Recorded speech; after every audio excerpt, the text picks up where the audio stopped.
right. Perfect. Hi, Josh. Hello. Perfect. And we're gonna allow people are gonna join in right now, and so we're just gonna chat to the top of the hour. Oh, hey, Howard. Hi there. So Hi, Howard, we're Josh. just Hello. Hi, Howard. Hello, Wendy. all right. So we're just Josh is joining us from the UK tonight, so it's a little bit later for him. We're so glad you could still make it, so thank you. Oh, my pleasure. Thank you for having me. absolutely. I was really intrigued, looking at your company website, doing some of the pre-marketing materials, and just like excited about this conversation because even something you were saying earlier kind of got me thinking. Like I would say I don't watch TV, and but I spent a lot of time. I was spending time on social media, so it's like, what's the difference, And so it's kind of like what you're saying about people saying they don't have time for learning, but in fact they are absorbing a lot. And like, how do you decide what to absorb and how to absorb it, and and all of that. And I'm kind of just even curious about sort of like negative media versus positive media, and being really selective about what you absorb. So that was what was really curious to me about your tool, and so I'm definitely looking forward to learning about that. Right. Yeah. So Yeah. it's definitely things to jump into when during our conversation here. But Josh, I'd love to. I mean, I know that over in England right now, you're getting you have a new PM in the office, right? How's that going? Well, I mean, very new. At least I'd say out of all the options in front of us, it looks like this is at least one that is unlikely to be out faster than the last one. But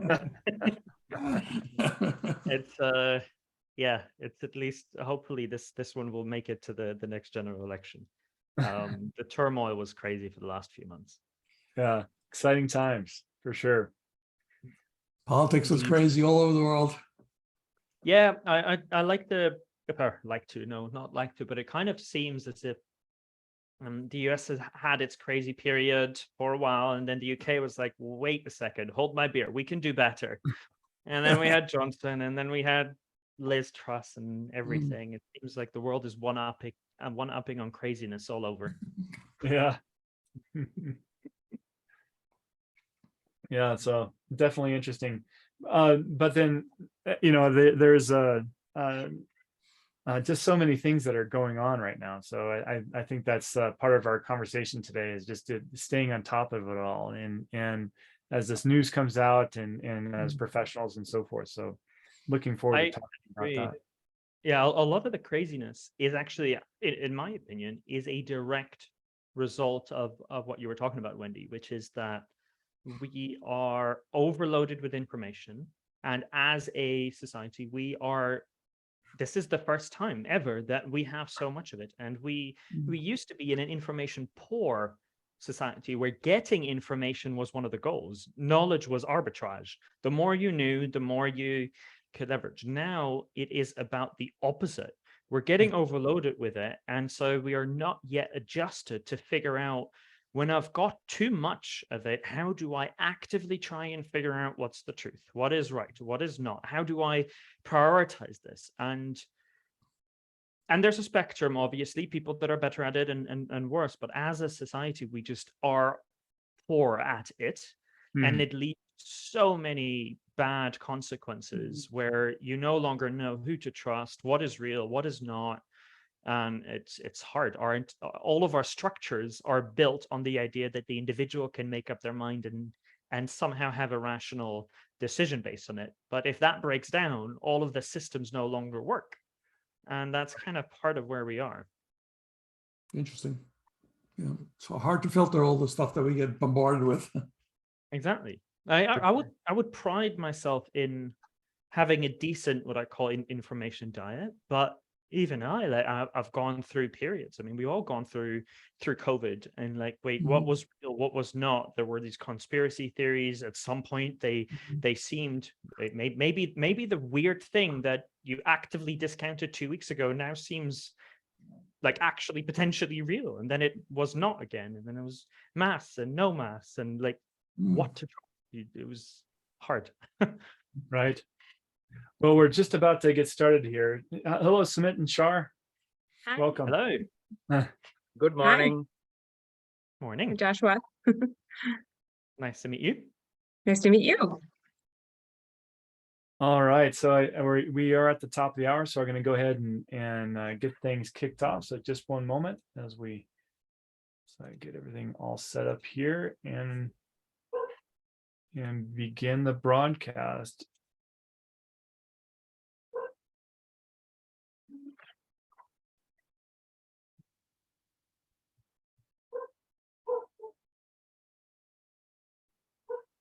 One second. The computer is working.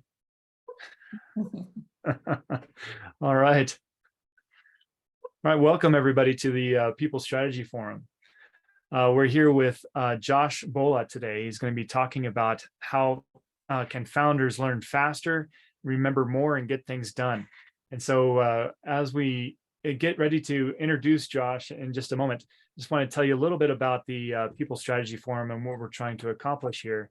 Our intention is to engage, energize, and elevate your employees in your company. And so we're coming together as a group of professionals to meet with other professionals in the industry to bring some great practices and elevate the industry as a whole.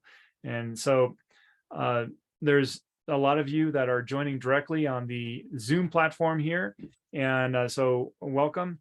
Feel free to put questions in the chat, and we'll get to those. You have as through the discussion today. If you have any questions, just drop them in there. And also those that are joining us on the multi-stream, that are maybe on LinkedIn or Facebook or YouTube, Twitter, any of those platforms, feel free to add questions there as you would, and we might not be able to see those during the discussion today, but we can answer those after the session and get to those. All right, so a little bit about the people that are our hosts today. We have Sumit Singla, and Sumit is broadcasting from India. He is a well-known industry expert on people strategy in India. He also helps us a lot here at CompTeam, so thrilled to have him. Also, we have Shar Miller. Shar Miller is a small business expert. I mean, she's got a lot of experience in HR and also people strategies. Worked with some large health firms or organizations in the past, and now she's a serial entrepreneur of a lot of different businesses, and she's a coach for those executives that want to look at improving their career and showing up better. And so happy to have Shar. She is also the leader of Mountain and Sea Health Advocacy, as well as the coaching. Thank you. In addition, we have Wendy Graham. Wendy Graham is also a member of CompTeam. She is a training and development and talent expert, and so we're happy to have Wendy here. She's going to be managing the chat function and making sure it brings up questions, and she's a wonderful resource to have. And so thank you, Wendy. And then have Howard Nisewitz. Howard Nisewitz is a rewards expert and also a systems expert with a deep expertise in the financial systems and those industries, and also technology and as a whole overall. So Howard is a great resource for everything compensation and systems. So thanks, Howard. All right, so on to if I can things solid here. So on to Joshua Wohle. And so Joshua is the CEO of Mindstone. And Joshua set out to create this wonderful software to allow people to go through self-directed learning online, and also to pull out that quality information to help them stay on top of practices and be able to lead more effectively and keep up to date on everything that's out there. And so Joshua, I know that one of the key things that leaders have is just staying on top of all the information. So we'll dive into this detail in just a moment. But one thing I would like to know about you is just a little bit about your background and how you came about creating Mindstone and on how you help people. Yeah, thank you very much for having me, first of all. The question can go on very long, but I'll try and keep it a little bit brief. So I am Dutch by origin, grew up in the Netherlands, did about 13 years there, 10 years in Switzerland, now about 12 years in London. I am computer science background. I started my first business when I was 16.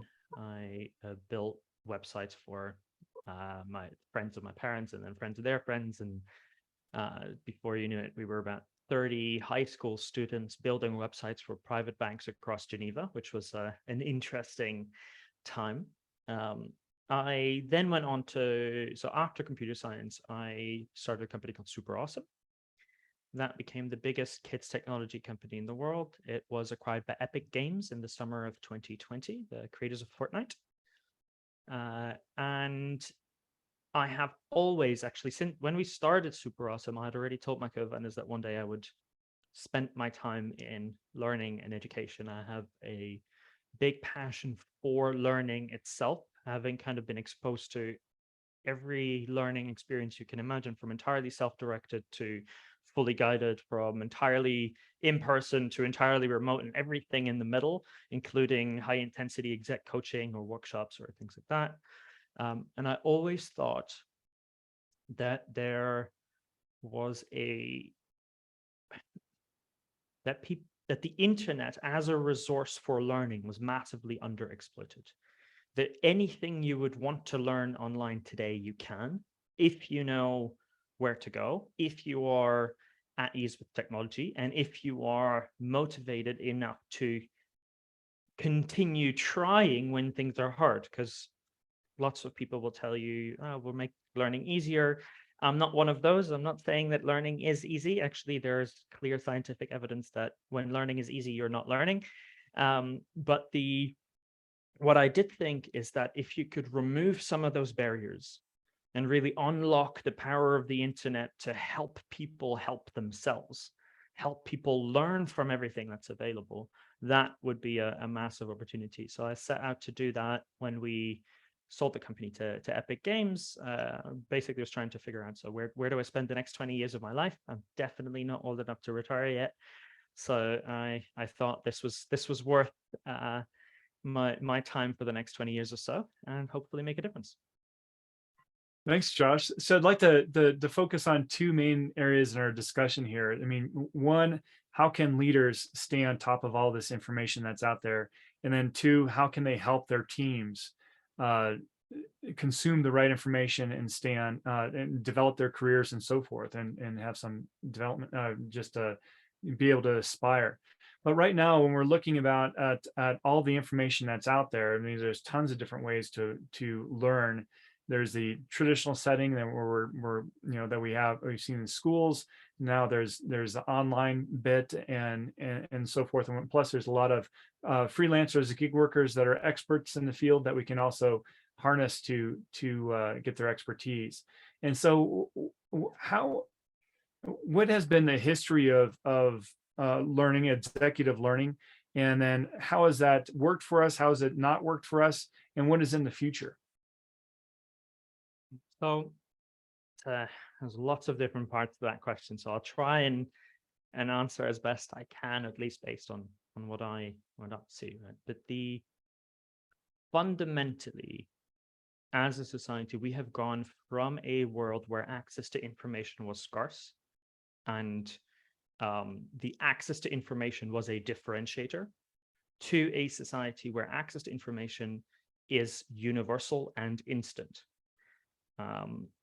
Even though we have gone through that change, our learning and education systems, including, and I must say, executive training is a bit more on the edge of on the forefront of changing some of that, but it is still often more reliant on dissemination of information rather than the proper evaluation, contextualization, and application of that information.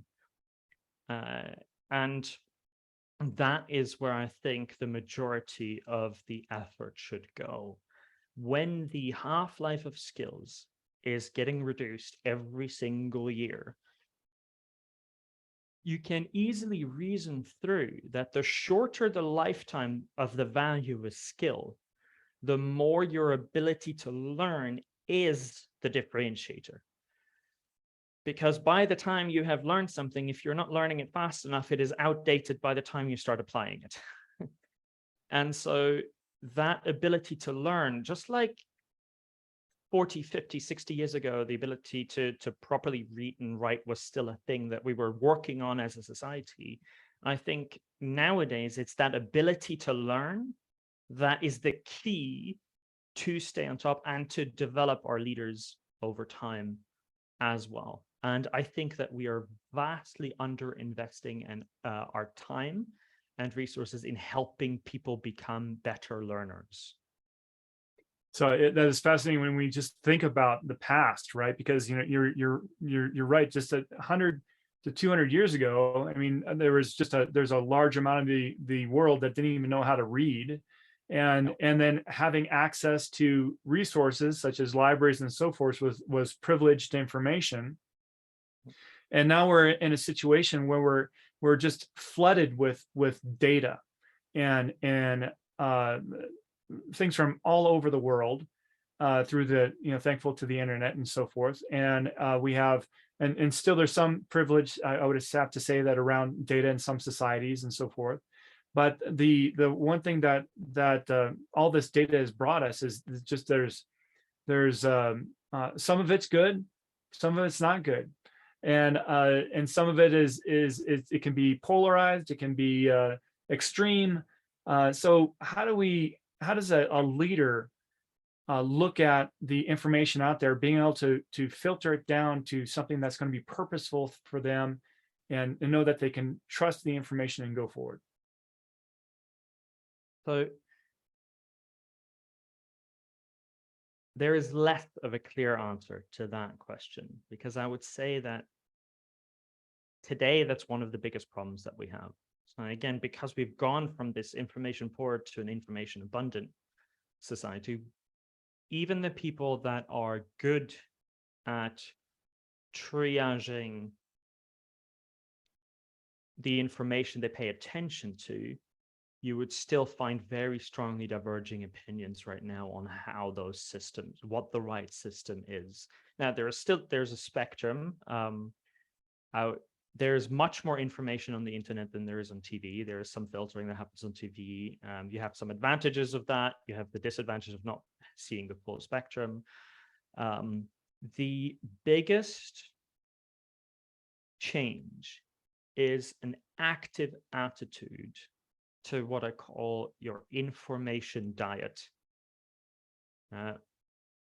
When about 30 years ago, or more than 30 years ago, but over the last kind of 50, 60 years, when as a society, we became much more knowledge intensive, when we have this entire knowledge information industry where the treatment of information becomes the core differentiator. Exercise disappeared from our lives. Weirdly enough, we are now much more active about thinking about our fitness routines, right? 30 years ago, had you asked however many people are on this call what their exercise routine would be, most people would have put this to the realm of athletes, and people didn't necessarily incorporate it into their lives. But as a society, we have now adapted, as exercise on day-to-day has disappeared from our lives, so we have to actively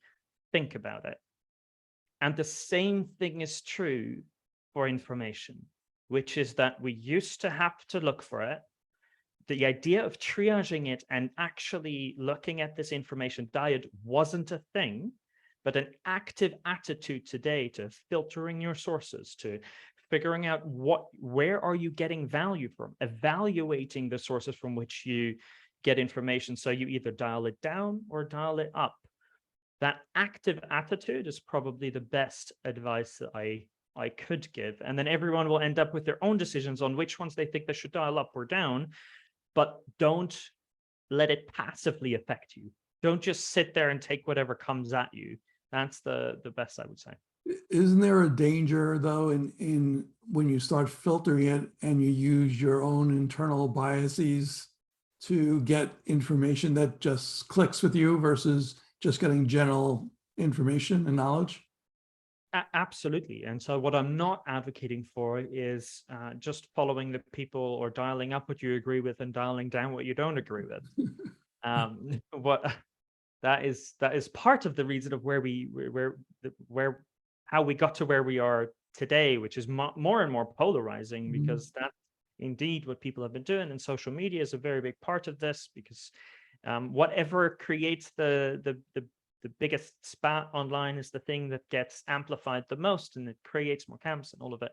So this active attitude to an information diet should have your broccolis, your Brussels sprouts, all of the things that you might not necessarily want to eat, but know you should. That's exactly why I think the information diet is a good example, because it's not just what you want, it is what you need.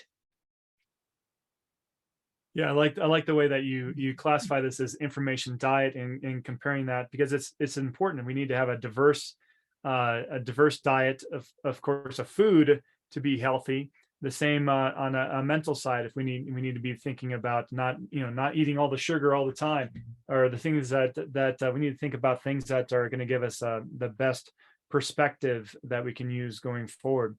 And then a lot of us, but just like you were pointing out, exercise and even diet help, a lot of us don't have the expertise to really know what is good, what is good for us. Where are the areas? And so do you see experts and information that are going to be coming out to help guide us on places to best consume material as experts in industries and so forth? What are your thoughts there? So there's a role for experts. Absolutely. We used to live in a world where the gatekeepers of information were the ones deciding what information you were exposed to and what information you weren't. I wouldn't advocate to go back there. There's a role for experts that we can take into account, but just like you wouldn't rely on somebody else, on somebody else's ability to read, to consume all the books you would want to read and to get all that information, I would say you shouldn't be relying on somebody else to relay all the information you think you need to make your decision and your worldview either. You should want to, or we as society should build up everyone's ability to learn and everyone's critical evaluation ability to make up their own minds. That is more important even than reliance on experts, even though I think there's a very strong role for experts to provide signals to prod us to go deeper, if that makes sense. One thing is that this is this is a place I know, Sumit, that it'd be good for you to talk about the diversity, equity, and inclusion piece on this, because as we consume information from across the world, and if we're a lot of times we have to put ourselves in their shoes, right? We need to understand the context in which they are providing that information out and how it is meant to be consumed by their society. And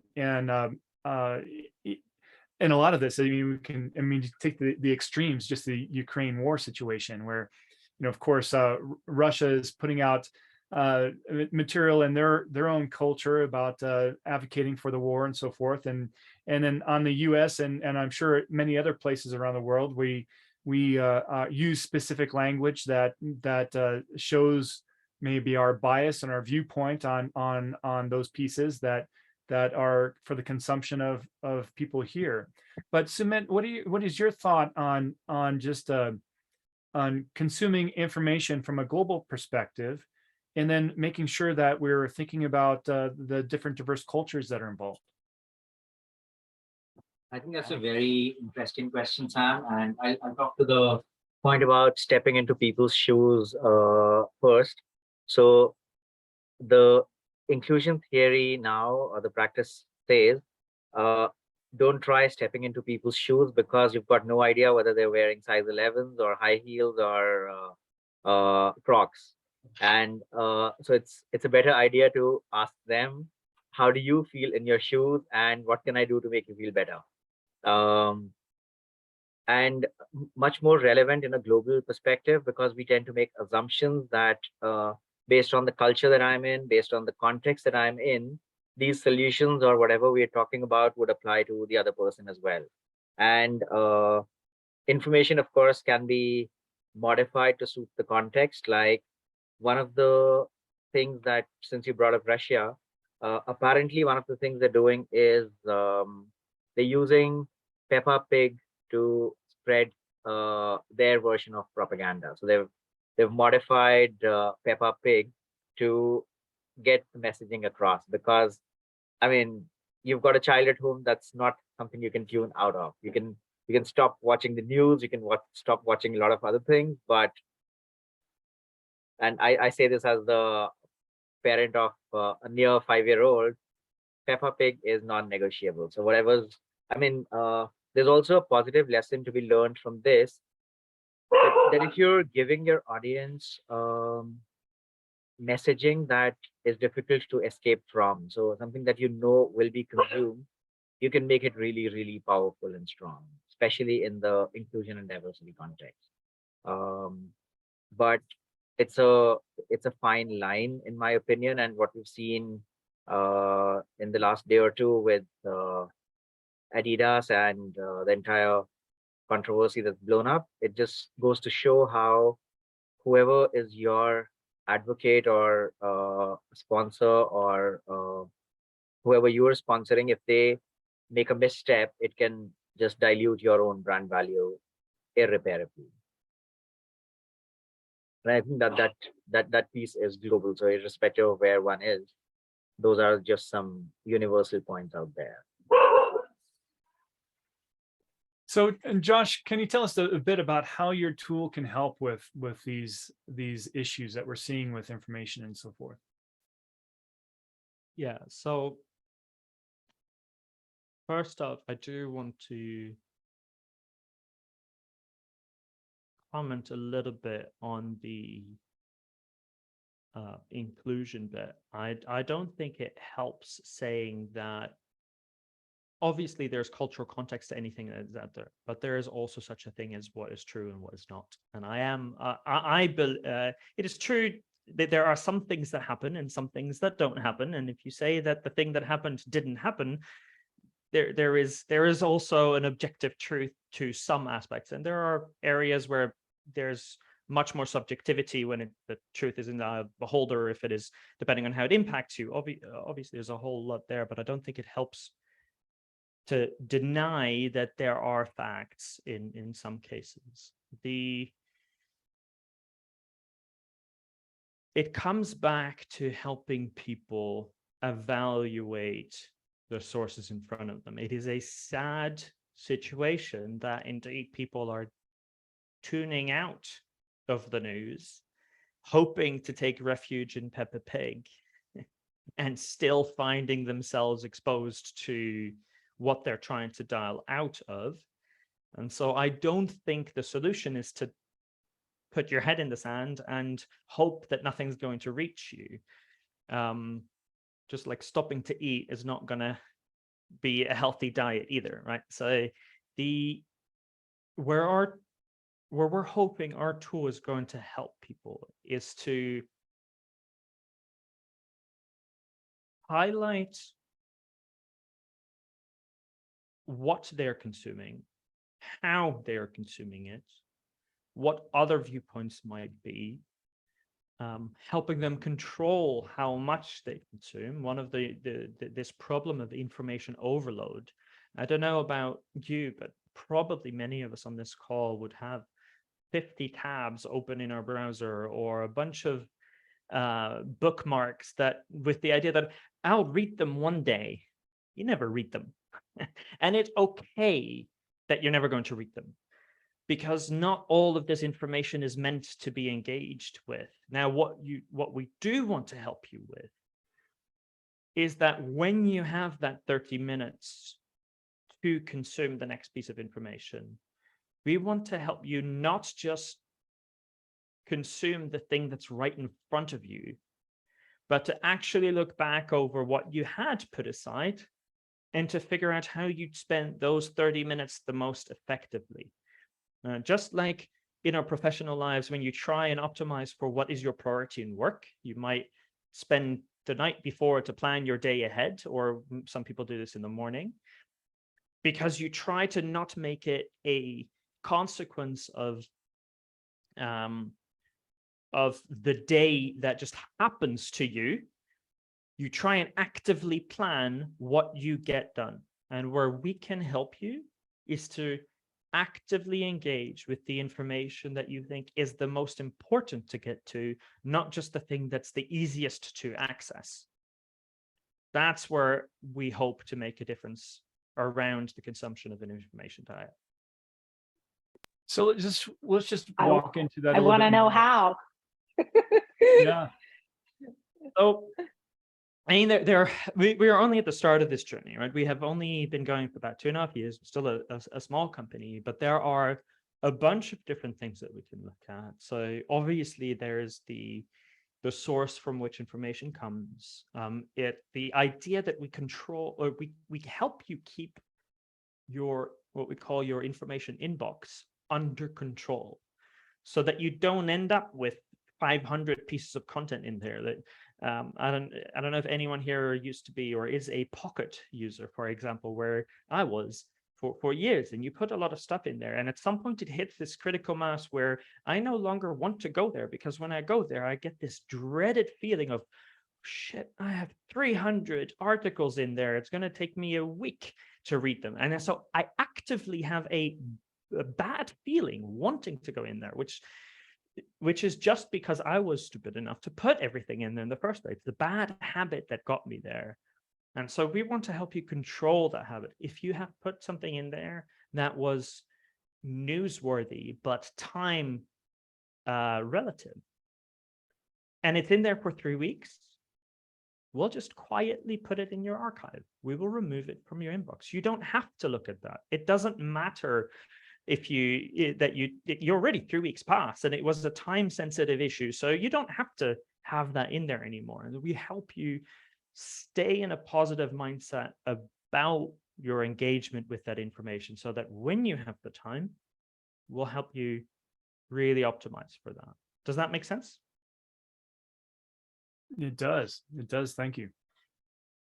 So, so basically the intent is that your tool is going to help disseminate this information, help put it in a practical format to where people can digest it, and in certain intervals, and that's going to be best for them in real time. So what other things are you seeing that leaders need when it comes to digesting information, and to where they can use it? Because there's one is that you can consume the information, right? But then the next is you got to actually use the information or take action upon it. Absolutely. And this is where the kind of remembering more, the learning faster bit really comes in. So a lot of us would probably agree with this idea that we consume quite a lot of information, but if a week later you try to remember what it was, you're kind of in this thing, oh, I know I read this thing, but I told myself I was going to go and do this differently, but I no longer know exactly where it was, and I can't find it anymore, and it becomes a little bit hard. The remembering of information is not an easy thing, and if you can't remember it, you cannot apply it. And so one of the things we do is we force a more active engagement with the information that you do end up consuming. So very simple things like providing you with some highlight tools, allowing you to add nodes alongside the information. And the highlight tools are not just a simple highlighter, but there are multiple categories of highlighters. And the reason that we do that, categories don't matter. But the fact that we force you just for a split second to choose a type of highlighter that you engage with is enough to engage a different part of your brain in a slightly different way, and it actually improves the amount that you retain from that. Not to mention that we actually store every highlight that you make. So if you ever wanted to go and look back at the important bits that you highlighted over time, you have a catalog of every single piece that you highlighted across videos, articles, podcasts, anything that you find. The other thing that we do is this becomes a little bit nerdy, but for those that really want to go a little bit deeper, we place the highlights on what's called a spaced repetition algorithm. So there's an ideal frequency at which your brain is exposed to information if what you're looking to do is to retain that information. We've known this across a bunch of different industries. The idea of a brand name, or being exposed to a brand name, whatever, 5 to 7 times in the same week before you remember the brand name is basically touching upon the same idea. It's trying to hit that frequency, not all at the same time, but spaced over time so that you actually optimize for the retention of it. The effects of this, by the way, and it's been proven over and over, I'm talking hundreds of studies here, this is no fringe science whatsoever. The effects are between 40 to 80% more retained information for the same amount of time that you're spending with the material. All right, really massive differentiators. The other bits that I do, which the product doesn't yet, but will over time, is the practice. I have the practice of a daily learning journal, where very simply at the end of a day, I go through the day and I basically note down, if I could do the day again, how would I do it differently? And then I note that down and I put those on a spaced repetition algorithm. So basically, this is the thing that I do manually, but basically every day I look back on my learning log from 3 months ago and from a year ago. And that for me is key to figure out 2 things. One is it exposes me to this spaced repetition, which is just to reinforce it. But second, it's to hold myself to account. Based on what I learned 3 months ago, that I noted down, that I told myself I was going to do differently, am I today actually doing it differently? And if not, is that because I changed my mind or because I forgot? And it gives me another opportunity to digest and to either actively decide, yes, this is still something that I should change. Sometimes the good surprise that I end up, oh, well, actually, I have changed this. And that is a win. I somehow grew. It happens sometimes. But those are some of the things that I think are really important that you can do, and that will become more and more important as one's ability to learn becomes the biggest differentiator. Yes, and so Wendy, and you being a learning and development expert on these pieces, I mean, repetition, of course, is been a long tenet of how to remember and apply information. So I think this totally makes sense. Yeah. So what are your thoughts on this overall? Well, I mean, I think the thing that really gets me is just actually being conscious about our behavior. And I think that's just like I find this fascinating because I'm kind of obsessed with habits and how we create habits, how we change habits, how we add habits. And I read a lot of books, and I read some books many, many times. I go back to them. And so for me, this is fascinating because it's like, I was sort of mentioning to Josh when we got started that I used to say, well, I don't watch TV, and kind of in a judgy way about people who do watch TV. But then I realized, yeah, but how much time do I spend on my computer? And if this was before I had a smartphone, and now I've got a smartphone, so I'm spending even more screen time. So it's kind of like a joke that, yeah, of course, but I'm still spending time looking at a screen. It may not be a TV, right? I might not be watching TV shows. But what other kind of junk or good stuff, I don't know, am I consuming? And so I think that fact that so many people are in scroll mode, and I would say they certainly were there before the pandemic started, but this pandemic has caused, honestly, has caused people's habits to go into some crazy frenzy because there's so much anxiety, there's so much, unknown. People lost their jobs, people don't have income. Like there's all of these factors. I could die from getting sick, like all of these things, even though of course all of these things were in our world before the pandemic, it just brought it really to the spotlight. So I just think it's fascinating to actually be conscious about our habits of what we consume. And I'm conscious about what I consume in some ways, but this for me would take my information absorption to another more conscious level. So that's what I think is really fascinating. And I feel pretty inspired now to actually, be thinking about that and think about my habits and all of that and put some structure around it. And I was curious, Josh, like to use your tool, what's the time investment to set up the parameters, to set up the filters or whatever, so that you're getting what you want? And I was curious about that. So right now, the time investment is basically zero or very close to zero because there are a bunch of defaults. We are not yet amazing at allowing people to manually adjust them. And so we have a set of criteria that help you prioritize some of it, but it's a little bit opinionated today.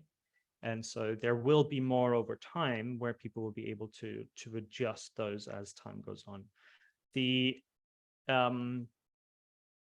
The mechanisms like automatically removing things that are too old, well, those things are useful independent of the personal context. And so we will help you with that on day one. But the app is free to use, so anyone can go in and try it out. And if you have any feedback as well, let us know. And we are still actively improving it. So lots more to come. And where can they find that tool, Josh? So either in the app stores, Google Play or App Store directly, and on desktop machines as well. So if you go to www.mindstone.com, you can find it there. Perfect. One thing I want to dive in a little bit more is that we talked about this before our session today, as far as the learning and productivity paradox. Can you tell us a little bit more about that? Yes, I find this really interesting, and it's only while building Mindstone that I fell upon it, which is this idea that when you ask people that are thriving in the workforce in a information intensive environment, you ask them, when do you learn, or how much time do you dedicate to learning? 99 or 98 times out of 100, the answer is, I don't have time for this. And then initially I actually thought, it's like, shit, there might not be a market for what we're doing. Nobody has time for this stuff. But it is when you go 2 or 3 levels deeper, when you ask people, what do you actually do on your day-to-day? And they start to describe, it's like, well, I read all these articles online, I listen to podcasts, I try and figure out what it means for my business, how the world is changing, how we should adapt. I might write some notes up to the rest of the team. Maybe we repurpose it to put it out externally to either my clients or on social media. And you realize that very quickly, people are spending 2 or 3 hours of their day consuming information, distilling it and passing it on, which in essence is learning. It is exactly what is happening. If that is not learning, I would like somebody to give me a better definition of what learning is. Taking on information on one hand, figuring out what it means for you and adapting your behaviors accordingly, that is learning. And so but they would call it productivity. And so this is one of the interesting things where over time, as the education system has failed to produce what we need in the workforce, there is a negative connotation that people have with learning. When you talk to them about learning, they're like, no, don't have time for this, because they instantly think back to a classroom. They instantly think back to the experience they had, which was not useful to them. But really what they are all doing is learning on a day-to-day basis. And so as a society, we need to rekindle our joy and our affinity for the idea and the word of learning, because it is so critical. And I do think until we are actively acknowledging that, it is much harder to help someone understand how they should actively engage with their information diet if they already have a negative attitude to learning to start with. And so it's that it's like you can't have you can't help an alcoholic stop drinking until they acknowledge they have a problem. It's very similar here. That if you have a negative attitude to learning, it is going to be really hard to help you adapt to this new world. So the first step is to try and undo some of that. Does that make sense? It does, but and one of the things I want to point out, what you mentioned is just you mentioned some of the previous institutions for learning, such as colleges and university, even and schooling overall has kind of failed us in some aspects. Some of it's not their fault either, because the world moves so quickly, right? But when we look back, what is your well, just another piece on that. I mean, a real-time piece that executives and leaders are dealing with is that they're finding that some of the people that are coming through these learning systems aren't quite prepared for the workforce. And an example, Google has their own training program that is open to everyone to participate in and so forth. What do you think the future of these institutions are? How are they going to adapt? So part of this comes back to the conversation we had before, is that we have gone from an information poor society to one that's overloaded with information. And our current institutions have been built to disseminate information, to basically try, like the entire idea of a lecture is because there was one person that could read, that had access to a book, that could disseminate the information to 300 people in one go. And that was the most efficient way to do so, because that was the reality. But we stuck to that way of learning and education, even though the world has changed dramatically. And so that access to information is no longer a differentiator. And the universities that will survive are the ones that realize that soon. They need to go from a situation where they are relaying content to a situation where they are purely about the engagement, contextualization, and application of that content. And so the idea that you are studying the textbook of a certain professor purely because they are the ones giving the class is crazy nowadays. There might be much better information out there, and everyone in the class has access to that. So why aren't you using the best information somewhere? And then maybe the professor that's right in front of you can help you explore that content.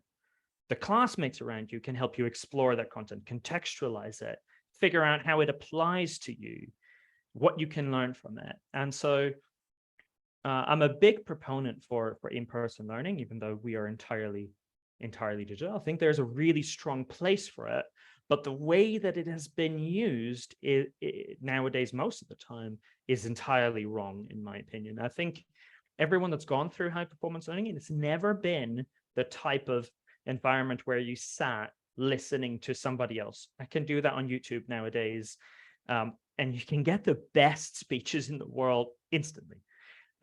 But it's the contextualization, it's everybody else around you that makes it come to life, and that creates the sparks that help you really learn. I do think that through this transformation, lots of universities are going to disappear. I do think that the long tail, the ones that neither have the brand nor adapting fast enough, will simply no longer be around in 20 years from now. And the main reason for that is that the if they stick to the value proposition of content dissemination, the people are adapting and are putting a lower and lower price tag on that, and they will no longer be able to sustain themselves as businesses in that way. So I think there's a dramatic shift ahead, even though that there is still a very strong place for the best universities that are able to adapt. One of the things I want to mention, I know that this learning and development process, as my dear friend Wendy knows all about, we are desperately needing in organizations to be more progressive and more innovative in the learning and development space. And some of the positions that I've been over the learning and development function with multiple employees. And I recall sitting with the executive team talking about the number of learning hours that our leaders had to go through, or employees needed to go through, to be more progressive. Sadly, in the old-fashioned type of way, we would look at the learning information systems, and we evaluate the number of courses that our leaders would be taking, or did they get that certification? Did they get that, SHRM certification, or that, process improvement certification, et cetera, et cetera. We were constantly looking at ways to make it more progressive. I think what you're talking about makes so much sense, because a leader that takes, let's say, 25 hours worth of learning information system tool, education hours, or a leader that's trying to get to a certification course, they're on such information overload and so much over volume, so much clutter about information, that really what they walk away with is not necessarily the most meaningful or the most influential in their position. So I think what you're talking about makes a lot of sense. Executives really to reevaluate their whole learning talent management strategy, I think is so key. And I believe that it's going to happen. It is happening. The freight train is going down the mountain, like it or not. But I think executive leadership teams need to really embrace this, brush off the old learning talent strategy, and reinvent themselves to help our leaders be more effective in the learning space. So I think what you've hit a real target here, and I just love learning more. So thank you for sharing today. Very, very, very happy to do so. Actually, just to kind of bounce off of that, the longer term vision of what we are trying to create here is basically we're trying to remove these barriers to learning, but we're trying to build a world where opportunity is restricted by what you know and your willingness to learn, rather than who you know and where you came from. And so the idea here is that every article you read, every podcast you listen to, every video you watch is an opportunity to learn. Currently, it is going into a void.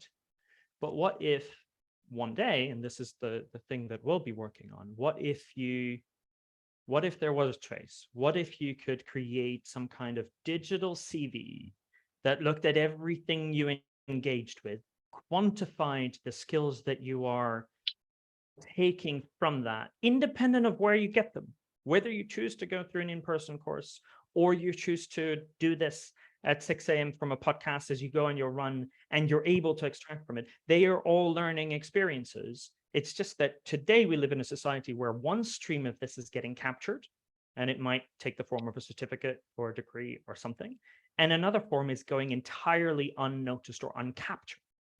That's the bit where we think there is a very big shift coming. And yeah, I'm very excited by it. So one of my questions here, Joshua, is that often we talk about the fact that attention spans are growing shorter and there's information overload. But don't you think that's a little bit of a contradiction? Because, I mean, I couldn't be bothered to go through training that HR is constantly pushing at me. But at the same time, I've got the time to binge watch 2 seasons of House of Dragons on whichever site is streaming it. So is there really an attention problem, or is it more like if you sell the idea to me, if I find meaning in it, I will consume it? There is a little bit of both. There is absolutely an appeal in certain types of information over others, just like I do sometimes go to McDonald's and I do have a Big Mac meal. Big confession here. It happens. There is a difference between doing that every day versus doing that from time to time. And there's a difference when you have a Big Mac right in front of your home versus when it is a little bit further away. The systems you build for yourself that put these behaviors further or closer to you are where you have real agency. I'm a big believer. I forgot now who was talking about habit creation. I think it was Wendy. The habits you create are not necessarily about trying to control yourself. We all have impulses. We all have things that feel short-term really good that are long-term bad for us. Where you have agency is creating systems and habits for yourself that put those bad experiences further out and the good ones closer to you. That's where the difference is made. So yes, you're entirely correct. We're not going to remove Netflix. I wouldn't want to, because you destroy some life as well. But purely Netflix the entire day is not the answer either. Of course. Thank you. Well, great, Josh. This has been a great conversation. But one thing I want to acknowledge is one thing you said earlier about having that daily learning journal, and this is really related to our next week's speaker that's coming up, and she's going to talk to us about journaling as effective practices for leaders. And so I think that the piece that you gave us is about making sure that we're documenting what we're learning on a daily, weekly basis and revisiting that information so that we can retain and make use of that was just a critical piece of information that's so important for leaders to know. So thank you very much for that. But as we wrap up here, I would like our listeners to know a little bit more about, how can they get started with Mindstone? What are, how the types of pieces that you offer to allow people to be successful in that effort and in learning and so forth. So can you tell us a little bit more about that? Yeah, so Mindstone is an app on both Apple and Android devices, so you can download it there. The idea is pretty simple. We come across information all the time. Most of the time, when we come across it, might not be the time that we have to engage with it. And so it forces you into a choice often for a while. Lots of people would keep tabs open, thinking they might come back to it later, or they might bookmark it or something. But they're pretty clunky tools to try and find things afterwards. And if you keep too many tabs open, your computer will grind to a halt very quickly, and then it crashes, and then you open it again, and they're all gone. Right? So that happens a lot. So the first thing that we allow you to do is just when you come across a piece of information, whether that's an article, a video, or a podcast, one click, you can just save it to Mindstone. It just puts it there out of view. You don't have to engage with it at that point in time. If it's a video, we automatically extract the transcript. Same for a podcast, so that like when the time comes and you have 30 minutes where you want to actively engage with this information, you can quickly go through the information you set aside. We provide like automated summaries, not, to be clear, not for you to think the summary is the content. I'm not a proponent of that at all. If you think you can condense a 2-hour piece into 2 minutes and you absorbed all the information, you're probably wrong. But what it does allow you to do is